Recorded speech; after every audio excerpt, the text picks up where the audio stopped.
We are going to go back to atoms and set the stage for developing a model of the atom that allows us to explain the formation of chemical bonds. Earlier in this semester, in Chapter 1, we looked at how atomic theory changed over time as new evidence about the atom was discovered. The model of the atom changed from the billiard ball to plum pudding to the model of the atom with nucleus and orbiting electrons. Although we have not looked at how we got to this model, we currently think of an atom as having a compact, dense nucleus surrounded by a fuzzy, polarizable electron cloud. Now we are going to discuss where electrons can be found and what they are doing in the atom. This knowledge will allow us to predict and explain why some elements will form chemical bonds and others will interact through London dispersion forces. If we want to understand the compact, dense nucleus surrounded by a fuzzy, polarizable electron cloud model of atomic structure, we first need to understand electromagnetic radiation. So today we'll answer the question of what is electromagnetic radiation and look into some of its basic properties. To begin, let's recognize some forms of electromagnetic radiation we encounter on a daily basis. Electromagnetic radiation can come in many types. There are radio waves, microwaves, infrared, we have visible light, ultraviolet light, X-rays, and gamma rays. Let's look more closely at radio waves to define electromagnetic radiation.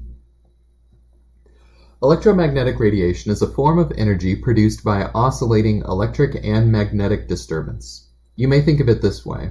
We can't see radio waves, but we know that when we listen to the radio, some person speaking into a microphone can be heard in our car.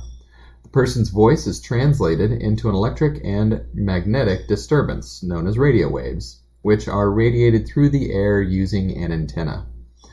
Our car receives this signal, assuming that we are turned into the correct radio station. Sound is not like electromagnetic radiation. Sound is a type of wave that must travel through a medium, like air. Electromagnetic radiation can travel through nothing, or also through a medium. So how can we characterize electromagnetic radiation? How can we tell the different forms of radiation apart? Well, with frequency and wavelength. Frequency is how often the wave repeats itself. In figure A, the wave repeats itself 3 times, while both waves in figure B repeat 2 times. Let's look at figure A here to notice each of the 3 wavelengths. 1, 2, and 3. Looking at figure B, the wave on the left for violet light has a wavelength of 400 nanometers, while the wave on the right for infrared radiation has a wavelength of 800 nanometers. Since all electromagnetic radiation travels at the same rate, a longer wavelength is going to have fewer wavefronts pass by a point each second. In the blue box on the right, waves are traveling at the same speed. The red wave has fewer repetitions than the blue wave. However, the blue wave has a shorter distance between peaks. We defined wavelength as the distance between identical points on 2 neighboring waves. We define frequency as the number of wavefronts passing by a point in space per second. Frequency and wavelength are inversely related by the velocity of the electromagnetic radiation in a vacuum, or the speed of light. Write this equation down. You will need it. A final wave characteristic to know for now is amplitude. Amplitude is the height of the peak, also known as the intensity. It is not the energy of the wave, however. Waves carry energy through a medium. This is the definition of a wave. But the amount of energy is related to the frequency, and therefore the wavelengths. As frequency increases, so does the energy. Which would you rather be irradiated by? Radio waves or X-rays? Right now, we are being inundated by radio waves. Luckily for us, these don't cause any damage. X-rays cause more damage because they have a higher frequency and a higher energy and can therefore transfer more energy.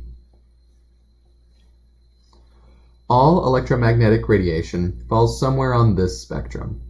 On the top of the spectrum are the frequencies of each type of radiation. On the bottom is the wavelength. Remember that energy increases with increasing frequency. Electromagnetic radiation with a short wavelength, such as gamma rays and X-rays, have a high frequency and thus a high energy. Electromagnetic radiation with a long wavelength has a low frequency and low energy. Our eyes are sensitive to the little strip in the middle of the electromagnetic spectrum. When expanded, you can see the ordering of the colors in the visible spectrum. Maybe you have learned the mnemonic Roy G. Biv to help you remember the order of the visible parts of the spectra.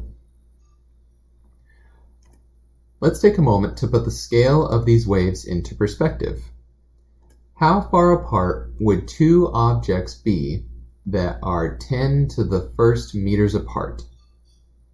Go ahead and pause the video to consider your response. Some possible answers have been provided to the right here. These objects would be 10 meters apart. Okay, how about another? How about two objects that were 10 to the second meters apart? If you need to, again, go ahead and pause the video.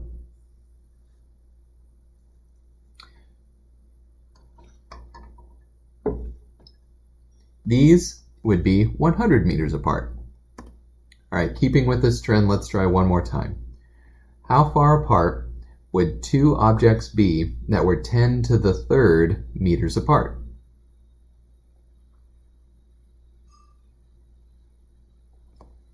These would be 1,000 meters apart. Let's keep this review going by considering the following questions. Go ahead and pause the video and consider these 4 questions.